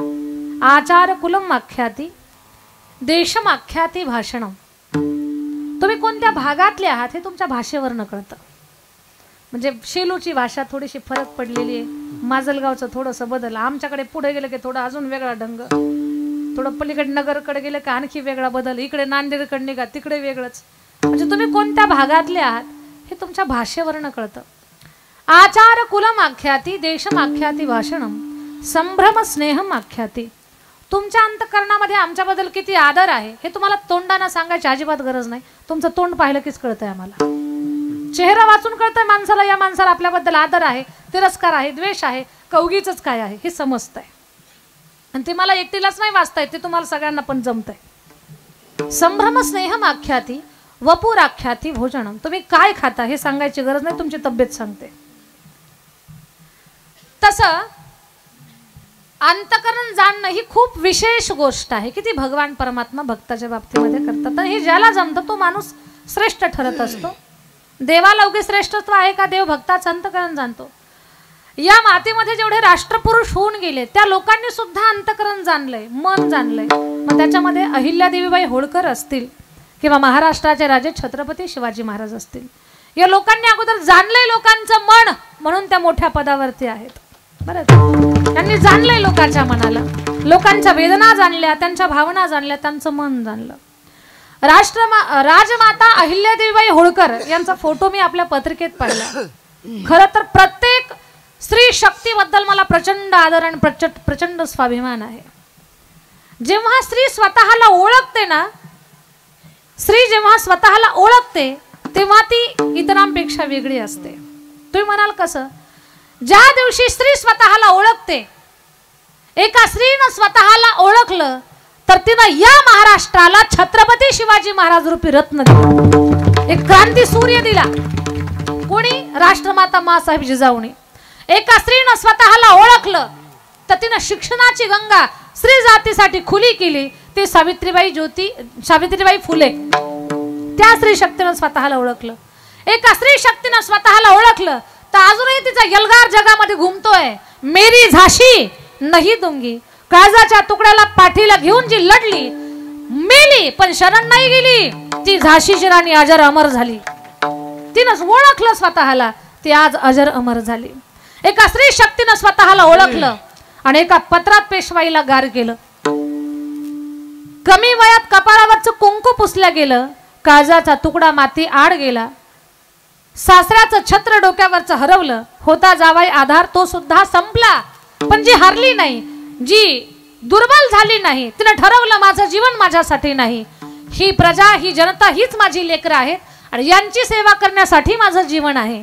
भगवान शंकराच्या सेवेत जिनं स्वतःला अर्पण करून घेतलं आणि जी सेवा करत राहिली, प्रत्येक मसुद्याला जिनं सत्यम शिवम सुंदरम किंवा असं भगवान शंकराचं नाव लिहून जिनं स्वाक्षरी केली, 5000 महिला सैनिकाची फौज ज्यांनी तयार केली आणि पेशवाईला सांगितलं, पेशवाई, एका बाईचं राज्य म्हणून माझ्यावरती तुम्ही आक्रमण कराल, राज्य हिसकावून घ्याल, पण लक्षात घ्या या लढाईमध्ये आम्ही हरलो तर असं काही तुमचं विशेष कौतुक होणार नाही. काय म्हणतील लोक तुम्हाला? अरे हरवलं, पण कुणाला हरवलं? बायांना हरवलं. पण यदा कदाचित कर्म धर्म संयोगानं तुमचा काळ वाईट ठरला आणि तुम्ही जर हरलात तर तुम्हाला कपभर पाण्यात जीव द्यावा लागेल. लोक म्हणतील तुम्हाला बायांनी हरवलं यांना. याचा विचार करून रणभूमीमध्ये उतरा. असं एका पत्रात पेशवाईला गार करणारी पुण्यश्लोक अहिल्यादेवीबाई होळकर. स्त्री शक्तीच आहे ना ती. स्वतःला ओळखलं त्यांनी. लक्षात घ्या, स्त्री जेव्हा हातामध्ये पुस्तक घेते तेव्हा ती सरस्वती असते. घरातल्या लोकांना अन्न तयार करून घालताना त्या घरातली अन्नपूर्णा स्त्रीच असते. घरातलं जर कोणी आजारी पडलं तर मिठाच्या पट्ट्या कपाळावर रात्रभर लावताना त्या घरातले रेणुका तुम्हीच असता. घरावर संकट आलं तर ताकदीनं जेव्हा पुढे जाता तेव्हा त्या घरातली दुर्गा तुम्हीच असता. आणि राशीचं माप ओलांडून एखाद्याच्या घरात जेव्हा तुम्ही लक्ष्मीहून प्रवेश करताना त्या घरातली लक्ष्मी तुम्हीच असता. तर मला सांगायचं तुम्हाला एवढंच आहे की ज्यांनी ज्यांनी लोकांची मन आणि अंतकरण जाणली ती माणसं श्रेष्ठ झाली, महान झाली. त्याच्यामध्ये अहिल्यादेवीबाई होळकर आहेत. आणि छत्रपती शिवरायांचं नाव तर हे उभ्या आसमंताला गवसणी घालणारं आहे. महाराजांच्या बद्दल तर काय बोलू माझ्या ताई दादांनो. माझं बोलणं कान देऊ नाही का. आज आपल्या गळ्यात माळ, गळ्यात टाळ, भाळावर बुक्का, कपाळावर कुंकू, दारामध्ये तुळस आणि मंदिरावर कळस, महिलांच्या नाकात नथ आणि पुरुषांच्या ओठावर मिशी कुणामुळे जिवंत असेल तर केवळ महाराष्ट्राचे राजे छत्रपती शिवाजी महाराजांच्यामुळे आहे. शिवरायांचे आपल्यावरती एवढे उपकार आहेत. मी केवळ एका जातीबद्दल बोलणार नाही. छत्रपती शिवाजी महाराज फक्त मराठा जातीसाठी त्यांनी केलं असं नाही. महाराजांनी महाराष्ट्रातल्या प्रत्येक माणसासाठी, प्रत्येक जाती धर्मातल्या लोकांसाठी काम केलेलं आहे. आता लोक काय झाली म्हणतात ना की त्यांना राष्ट्रपुरुषांच्या उपकाराची जाणीव नाही राहिली. आता छत्रपती शिवाजी महाराज असतील अथवा अहिल्यादेवीबाई होळकर असतील किंवा सावित्रीबाई फुले असतील, ही जेवढे श्रेष्ठ लोक होऊन गेलेले आहेत ना, या लोकांनी जातीच्या पलीकडे काम केलेलं आहे. त्यांना जातीच्या बंधनं कधी आडवे आले नाहीत म्हणून ते श्रेष्ठ ठरलेले आहेत. पण आता आपण काय केलं, त्यांच्याच वाटण्या केलेल्या आहेत. महाराज यांचे अमुक, यांचे तमुक, त्यांचे. पण त्यांचं काम लक्षात घ्या. छत्रपती शिवाजी महाराजांनी काम करत असताना जातीपातीच्या बंधनाला बाजूला ठेवून काय केलंय, सगळ्यांना एकत्र केलंय आणि एका छत्राखाली घेऊन मग स्वराज्य उभं केलंय. स्वराज्य उभं करणं एवढं सोपं नव्हतं. औरंगजेब असेल, आदिलशाही असेल, मुघलशाही असेल, निजामशाही असेल, या सगळ्या लोकांना माहिती होतं हे हिंदू लोक यांच्यात खूप जातीन खूप गट आहेत, हे कधीच एकत्र येऊ शकत नाही.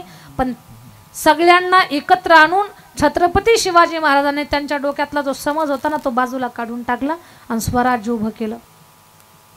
एक प्रसंग सांगेन मी तुम्हाला छत्रपती शिवरायांचा. छत्रपती शिवाजी महाराजांनी स्वराज्य उभं करत असताना किती मोठा संघर्ष केला. फक्त हातात तलवार घेऊनच नाही, तो वैचारिक सुद्धा संघर्ष महाराजांचा खूप झालेला आहे.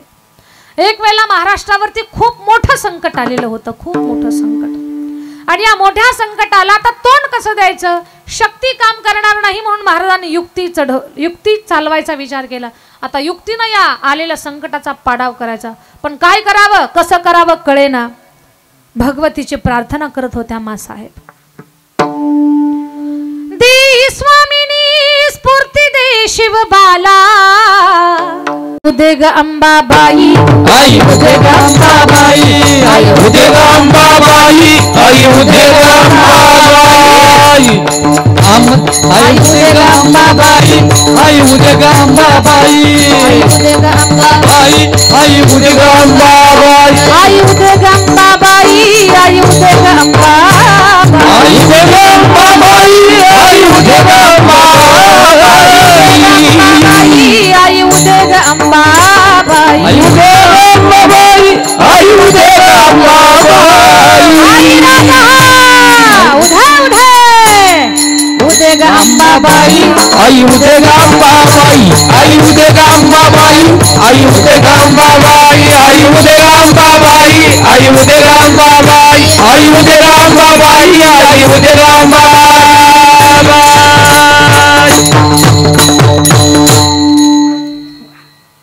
आई भगवतीची प्रार्थना केली. छत्रपती शिवरायांच्या डोक्यामध्ये असा एक विचार आला. महाराजांनी घोड्याच्या नखीला नाल ठोकणाऱ्याला सांगितलं, दादा प्रत्येक घोड्याच्या नखीला नाल उलटी ठोका. नाल ठोकून पूर्ण झाली, मावळे जमा झाले. मध्यरात्रीला बेल भंडारा हातामध्ये घेतला, हर हर महादेवचा गजर केला. घेतली शपथ स्वराज्याची, घेतली शपथ आई तुळजा भवानीची. निघाले मावळे पेटलेल्या मशाली घेऊन. दुश्मन झोपलेला होता. दुश्मनाला वाटलं आता शिवाजी येऊ शकत नाही. आता छत्रपती शिवाजी महाराज यांचं अर्ध राज्य आपण काबीज केलंय. ही त्याला खोटी भुरळ आलेली होती. त्याला वाटलं आता स्वराज्य संपलं, स्वराज्य संपलं असं त्याला वाटलं होतं. पण हा मावळा रूपी वणवा कधी त्यांच्या छावण्याला लागणार हे त्यांना माहिती नव्हतं. मध्यरात्रीला मावळे आले. मावळ्याने तलवारी काढल्या. त्या तलवारी चमकल्या. रक्त पिण्यासाठी आसुसल्या होत्या. त्या यवनाचं, त्या दुश्मनांचं, या मातीमध्ये राहणाऱ्या लोकांच्या शत्रूचं रक्त पिण्यासाठी त्या आसुसल्या होत्या. वार चालू झाले. झोपलेला गणित मावळ्यांनी कापायला चालू केलं. सप सप, कुणाचा मस्तक, कुणाचा हात, कुणाचा पाय, जीभ, कान, नाक, डोळा उडवायला चालू केलं. पाहता पाहता अर्धा गणिम कापला गेला. रक्ताचा पाट वाहत होता. एकच हलकळ उडाला. शिवाजी महाराज आले. शिवबाई आहे, पकडो, भागो, दौडो. बाकीचे उठून जागे झाले. महाराजांच्या सोबत लढाई चालू झाली. 40% यवन महाराज कापतायत, मावळे कापतायत. आता लक्षात आलं पहाट होते. महाराज म्हटले आता चला पसार व्हा. जास्त वेळ थांबण्यात आता मतलब नाही. हातामध्ये पेटलेल्या मशाली छावणीवर फेकल्या. अर्धे कच्चे होरपाळले काही. महाराज पसार झाले. महाराज निघून गेले. पण आता हे जे होते दुश्मन जागे झालेले त्यांच्यात एकच गोंधळ उडाला. पकडो शिवबागो. पण ते बोलले महाराज हुजूर हम जाए तो कहाँ जाए. शिवाजी महाराज कुणीकडे गेले आम्हाला माहितीच नाही. अरे म्हणे जिकडे घोड्यांच्या पायाचे ठसे उमटले असतील तिकडे जा. पण महाराजांनी युक्ती काय केली होती. प्रत्येक घोड्याच्या नखेला नाल उलटी ठोकली होती. जर माझा राजा पूर्वेला गेला असेल तर ठसा पश्चिमेला उमटणार. राजे गेले पूर्वेला, दुश्मन गेला पश्चिमेला. तो तिकडच चक्कर येऊन पडला. पण राजा काही हाताला नाही लागला. असा एकच राजा या मातीमध्ये झाला. एकच राजा इथे जन्मला, एकच राजा इथे जन्मला शिवनेरी किल्ल्यावर. एकच राजा इथे जन्मला शिवनेरी किल्ल्यावर. माझ्या राजाचं नाव गाजत किल्ल्याच्या दगडावर. माझ्या राजाचं नाव गाजत किल्ल्याच्या दगडावर. माझ्या देवाचं नाव गाजत किल्ल्याच्या दगडावर. राजाचं नाव गाजत किल्ल्याच्या दगडावर. माझ्या देवाचं नाव गाजत किल्ल्याच्या दगडावर. देवाचं नाव गाजत किल्ल्याच्या दगडावर. छत्रपती शिवाजी महाराज की. सगळ्यांनी हात उंच घ्या. कारण आपले हात वर जर कुणामुळे असतील तर फक्त राजामुळेच आहेत. छत्रपती शिवाजी महाराजांमुळे. महाराजांनी जर त्यावेळेला लढाया केल्या नसत्या, क्रांती केली नसती तर आपले असे हात असे झाले असते. असे झाले असते हात. त्याच्यामुळे राजाच्या नावाची गर्जना करत असताना कुठल्याच प्रकारचा जातीपातीचा भेद अंतःकरणामध्ये न ठेवता छत्रपती शिवाजी महाराज महाराष्ट्रातल्या प्रत्येक माणसाचा स्वाभिमान आहे. छत्रपती शिवाजी महाराज म्हणजे या महाराष्ट्राची ओळख आहे. या राज्याची ओळख शिवाजी महाराज रूपी रत्न या मातीत प्रमुख आहे. मग या राज्यातले लोक सुद्धा महाराजांसारखे असणार आहेत. अशी ओळख आहे आपल्या राज्याची. आणि त्या ओळखीचा कोण असेल मूळ आरसा तर छत्रपती शिवाजी महाराज आहे. घ्या उंच हात. अय पुरुषोत्तमपुरी घ्या हात उंच. राहू द्या काल्याच्या कीर्तनापर्यंत. क्षत्रिय कुलावतंस सिंहासनाधीश्वर राजाधिराज महाराज श्री श्री श्री छत्रपती शिवाजी महाराज की. धर्मवीर संभाजी महाराज की.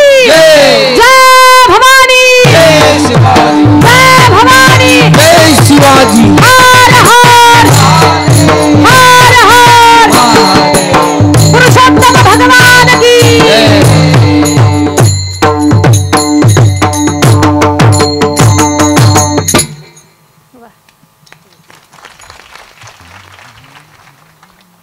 कुणाला काय भांडणं करायची ते करू द्या, पण आपण राष्ट्रपुरुषांच्या बाबतीमध्ये इमानदार राहा एवढं सांगायचं मला कीर्तनातून.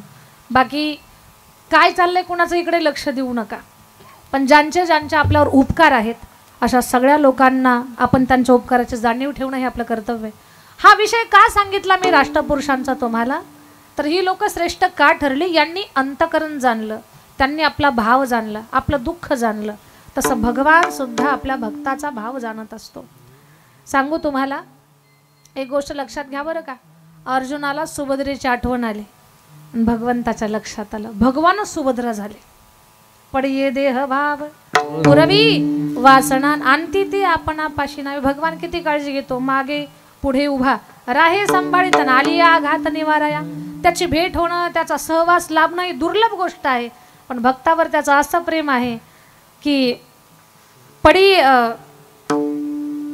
योगक्षम त्यांचा जाणे जड भारीन वाट दावी करी धरोनिया. आणि विश्वास जर नसेल तर तो का म्हणे नाही विश्वास जावानी, तो का म्हणे नाही. तरी शिकायला पाहिजे. तसं तर या संस्थेतून माझ्याकडे 250 मुली आहेत शिकायला. सध्या 16 वर्षापासून संस्था चालवते मी आणि महाराष्ट्रातली मला वाटतं सगळ्यात मोठी संस्था असेल. मला इतर माहिती नाही आहे, पण माझ्या अनुभवानं, माझ्या माहितीनं महाराष्ट्रातल्या प्रत्येक जिल्ह्यातली मुलगी माझ्याकडे अभ्यासासाठी आहे. महाराष्ट्र सोडता महाराष्ट्राच्या बाहेर जिथे मराठी बोलल्या जाते, आंध्र, कर्नाटक, मध्य प्रदेश, गुजरात या 4 प्रांतातून मुली अभ्यासासाठी आहेत, ज्यांना मराठी कळतं त्यांना. तर असं मुलींना घडवण्याचं काम करतो. आणि एक विनंती पुरुषोत्तम पुरीकरांना की आपण एका संस्थांचा जीर्णोद्धार करत आहोत. सद्गुरू कल्याण समेत संस्थान 1100 वर्षापूर्वीचं जुनं देवस्थान आहे. त्या संस्थांच्या अंतर्गत ही लेकरं सांभाळतोय आपण सगळे. तर त्या संस्थांच्या जीर्णोद्धारासाठी तुम्हाला भाविकाला जसं जमेल तसं तुम्ही आम्हाला सहाय्य करावं. कारण राजकीय शासकीय मदतीची वाट न पाहता संस्थांचा विकास आणि मुली घडवण्याचं काम मागच्या 16 वर्षापासून ही सेवा अविरत चालू आहे. आणि बस ही सेवा अशी एवढी ताकदीनं का चालू आहे, तर महाराष्ट्रभरातली लोक मला सहकार्य करतात. त्यातून या सगळ्या चांगल्या कामाचा अगदी उगवता हा सगळा प्रवास चालू आहे. तर बस 250 मुली आहेत शिकतात. त्या काही ठराविक मुली अशा आहेत की त्यांना आई वडील नाहीत. तसंही कुणी तुमच्याकडे असेल ज्याला निव्वळ अनाथ आहे, ते आई नाही वडील नाही कुणीच नाही, तर तशा लेकराला आपण सांभाळू संस्थेच्या माध्यमातून. आणि सांभाळत आहोत काही ठराविक मुलींना. कुणाच्या म्हणजे शासकीय राजकीय मदतीची अपेक्षा न ठेवता हे माझं काम चालू आहे. आणि ज्यांना आई वडील आहेत ते फीस भरतात, फक्त जेवणा खाण्याची, शिक्षणाची फीस नाही, त्यांना राहण्याची फीस नाही. जेवणा खाण्यातही त्यांची मदत अशी एवढी तुटपुंजी घेतली जाते की ते गरीबातलं गरीबही लेकरू शिकल आणि तिथून मोठं होईल. माझ्याकडे सगळी सर्वसामान्याची मुली शिकायला आहेत. मग या कामातही तुम्ही सगळ्यांनी मदत करायची. स्वतःसाठी खूप जगतो आपण, पण कधीतरी धर्मकार्यासाठी, समाजकार्यासाठी, सेवेसाठी आपण जगलं पाहिजे. तुमच्या सगळ्यांकडून या ठिकाणी मदतीची अपेक्षा आहे. कीर्तन झाल्यानंतर भाविकांनी सहाय्य करावं. त्यांचं नाव माईकमध्ये पुकारण्याचा प्रयत्न करू. झालेली सेवा माऊलींच्या चरणी अर्पण करून वाणीला विराम. विठोबार कुमार